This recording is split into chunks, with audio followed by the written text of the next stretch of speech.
France Info. Et tout est plus clair. Au lendemain de la manifestation contre l'islamophobie, tout le monde, sans doute, peut camper sur ses positions. Les organisateurs, parce que de fait, le cortège parisien était nourri, plus que les 10 000 personnes espérées et toutes les générations représentées. Et ceux qui dénonçaient à l'avance ce rassemblement trouvent aussi des raisons d'être confortés. Indignation, notamment, à la vue d'un groupe de personnes avec l'étoile jaune au revers du vêtement. Voici ce qu'en dit sur France Info le grand rabbin de France, Haïm Corsia. Comment on peut comparer les choses qui ne sont pas comparables? On peut dire que les uns ou les autres se sentent, ont l'impression ou sont discriminés, mais on ne peut pas comparer les choses qui ne sont absolument pas comparables. C'est au moins aussi grotesque et insupportable que de dire CRSSS.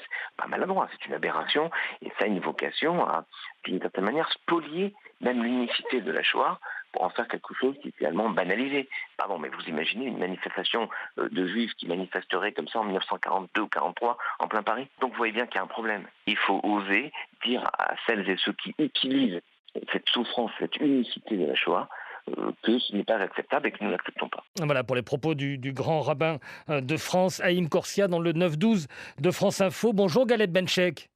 Bonjour. Vous êtes le président de la Fondation de l'Islam de France. Vous parleriez de quoi à propos de cette étoile jaune au revers de quelques vestes? C'était loin d'être la majorité des gens qui étaient dans les rues de Paris hier. Un dérapage, une dérive?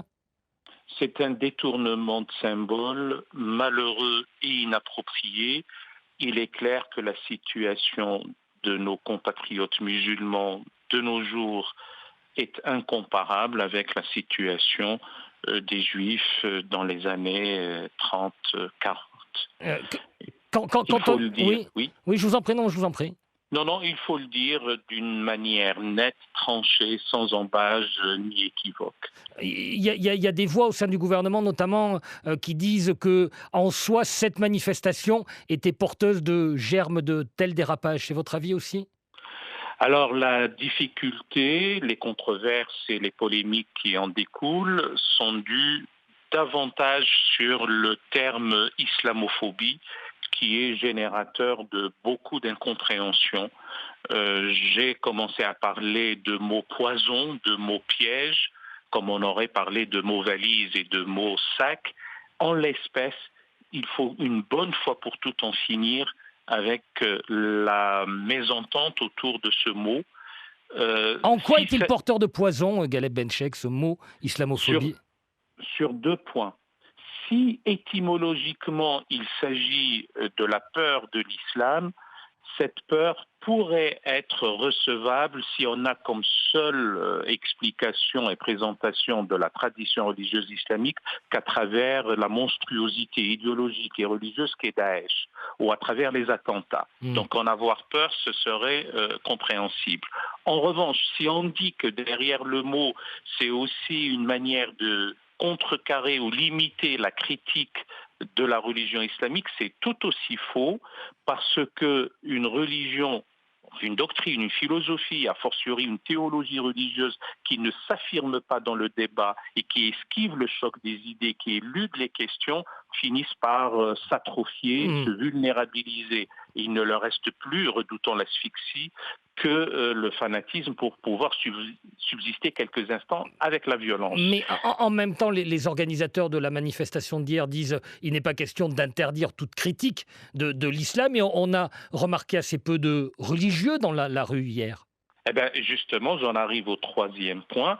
Il est aussi évident que des relayeurs d'opinion, des faiseurs d'opinion, certains journalistes, déversent tout un fiel contre une bonne catégorie de nos concitoyens qui se trouvent être de confession islamique, et ceci est inacceptable. Quand on entend que le choix est entre l'islam et la France, quand on entend que moi je déteste l'islam, ça relève plutôt de la mise islamie, comme on aurait dit misogynie ou misanthropie.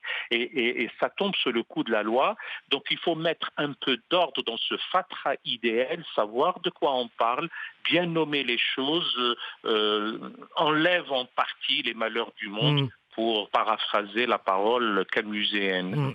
Bien nommer les choses, c'est aussi dire sans doute qu'il y avait pas mal de monde dans les rues hier et des gens notamment qui ne sont pas habitués à manifester. Est-ce que ça dit aussi la réalité d'un malaise chez des gens de confession musulmane en France? La réalité d'un malaise profond? Le malaise est réel.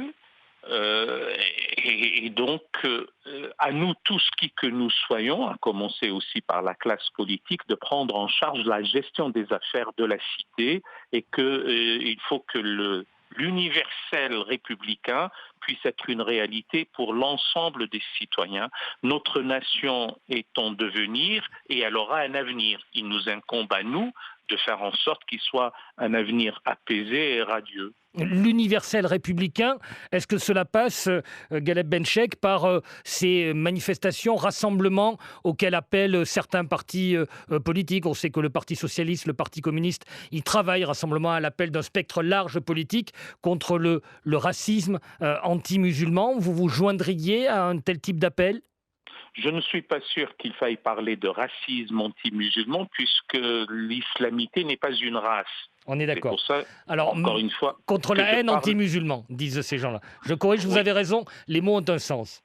Oui, c'est pour ça que aussi, s'il faut avoir un néologisme, ce serait de la mise-islamie ou la haine contre les musulmans ou l'islam, j'allais dire, comme tradition. Non, nous, Fondation de l'Islam de France, nous ne sommes pas dans des logiques pétitionnaires ou d'activisme. Nous sommes dans une logique de colmater les brèches des failles identitaires et de rassemblement. Nous commençons à en avoir marre d'une nation fragmentée et qui se trouve elle aussi convalescente et résiliente. Et le ministère de l'Intérieur dit aujourd'hui que le gouvernement va envoyer une circulaire au préfet pour détecter et interdire si nécessaire des listes communautaristes aux prochaines élections municipales. Vous approuvez cette démarche? Républicain que je suis, encore une fois, respectueux de la loi, tout ce que la législation en vigueur le permet, c'est très bien. Si on pense qu'elle est très en deçà de ce qu'il faut faire évoluer le droit.